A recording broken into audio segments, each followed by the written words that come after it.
Hey guys, how you doing? My name's Chris, and welcome to A Glimpse Inside. This video is being released on my second channel, and those of you here on my main channel, I want you to see what we do over there. If you haven't been over there, this is kind of a taste of what you can expect.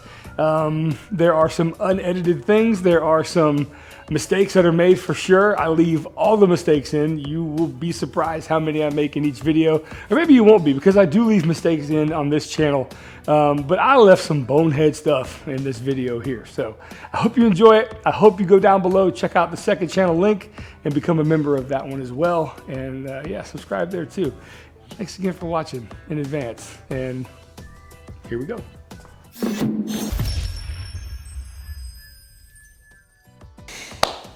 Hey guys, what you see behind me are a bunch of clamps. These were kind of all over the shop, from some on the floor to some on the designated French cleat racks that I've made in the past. However, they weren't all together and they didn't really fit well together. So I am giving you a temporary solution here. I'm just kidding. Actually, this is a build video that is a temporary solution. It's gonna go up on that wall. It's gonna be something real simple, something I can easily attach these to, but it's not gonna be designed the way I want it just yet. I've got a couple of irons in the fire here with some projects I have to do, and the clamp rack is not one of them at the moment, but I gotta get this thing cleared up.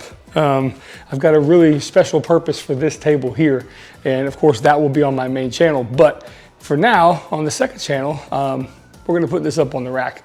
And I know, real quick guys, I haven't given you a Build a Better Maker update in a while. And quite frankly, it's just because I'm struggling. And I tell you, man, I did good for the first 15 pounds and I have completely leveled off and I got no excuses. And I just want to let you know that I'm really trying to hold myself more accountable to be better, and really talking about it and really telling someone like this is actually going to help me, I believe. So yeah, we're still around that 256 mark. From 270, and I just gotta keep doing it. And I'd be remiss if I didn't tell you that in this intro right here. So until then, okay, I'm gonna do it. I swear. Until I finally get on the horn again, we're gonna build stuff. So yeah, this is gonna be a temporary clamp solution. And again, let's just get right into it.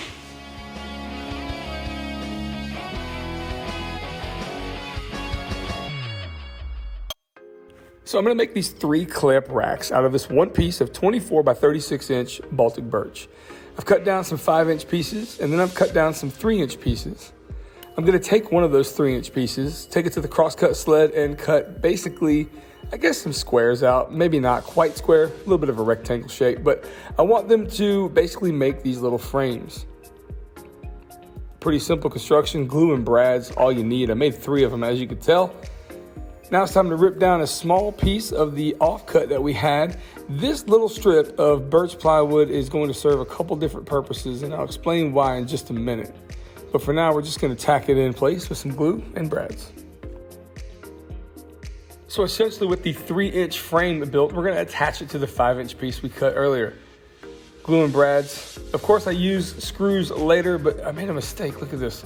I tacked it in the wrong way. I need to flip that 3-inch frame over. Kind of made a mess.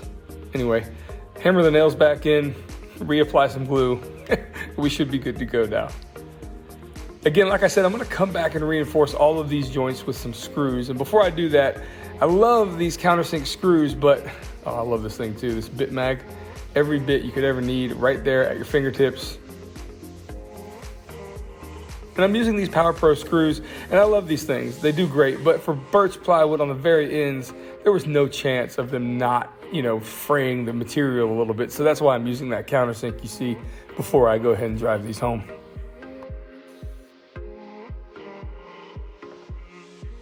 And so that's essentially the rack complete, except for, well, like I told you, I got that little piece there. Well, I'm gonna use that to reinforce the back as well. That little strip allows me to get a little bit more material for that screw to drive into. And now it's time to cut down some cleat material. I like to really spread this stuff out, or stretch this stuff out, if you will, where I cut down pieces. Instead of expanding the entire back with a cleat, I cut 2 pieces of cleat material and then put them at either end, giving me what I think is essentially the same type of strength and hold.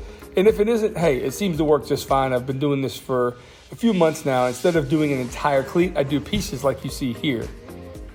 Now again, I'm gonna come back and reinforce these. And yep, make a little bit of a mistake here too. So I realized the screws I have on hand aren't quite short enough to go through, so I've got to drill these through at an angle. And in doing so, I pop up the cleat.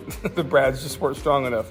So a little bit of a prior planning would have been better here. I could have clamped these down, screwed these screws in at an angle, and now that's a good strong hold.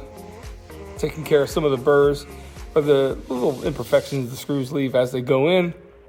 And I repeat this process on all 3 racks as well.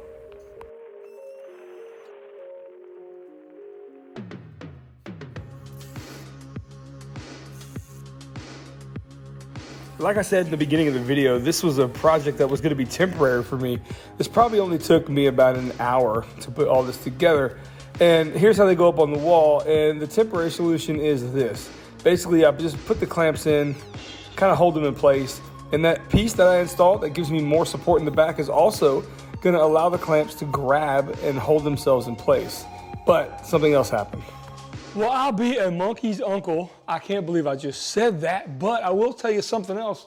As my intent was to put these in here and clamp them in place as a temporary solution, a happy accident happened again. I just turned the thing around. I'm not really sure why that just happened. That's it. I'm done with the cleats. I know why it happened. I put it on upside down. I put it like this. Oh, excuse me. I put it like this. And it's supposed to be like this. You would think me of all people would know how to put on a cleat. But anyway, let me explain. Where was I?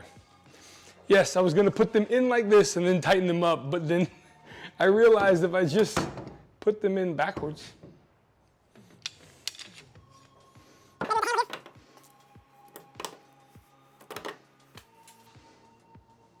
may not be temporary after all. I don't know. It still might.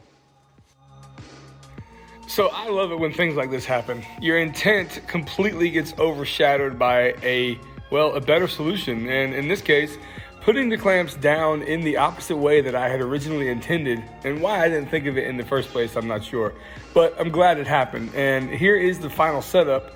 At least what I'm calling the final temporary setup. I still may do something different on how to store these, but for now, this is going to work out really great for me in the situation here in the shop. So those of you that have not gone over to the second channel and seen the videos on there yet, this is kind of the feel, right? There are mistakes, there are some quirkiness, there is some quirkiness, just like this. I'm just not going to edit this out. I mean, why not? You know, I'm a regular dude who makes videos and raises a family, and this is just kind of what we do in this space. We try to inspire and educate, and hopefully everybody learns from the mistakes that we make here on this platform. And this is one of those videos that definitely did that. Also, I want to show that, you know, you don't necessarily have to have your clamps right there and in full view of everything. They can be behind something that is on a mobile base. Why not?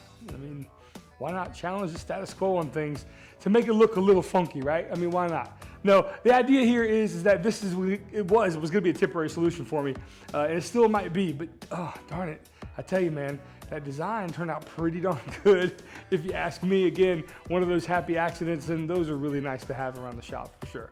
So if you're not a member of the second channel squad, go ahead, check it out. Links are down below. Go ahead and get on there, and you're gonna see more kind of videos like this. Not so, hey guys, welcome to the channel. Today we're gonna build this, let's go. Right? I mean, yeah, those are gonna be good for, you know, the main channel, for sure. And since you're here, I'm gonna show you something really crazy. I'm not even sure if I should divulge this yet, but why not? I'm gonna show you something.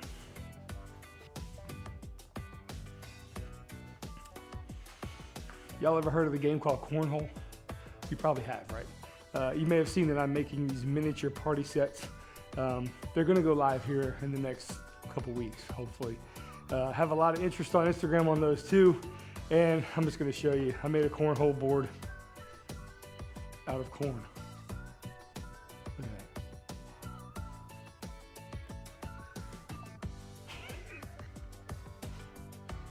That's gonna be released later. Still working on this.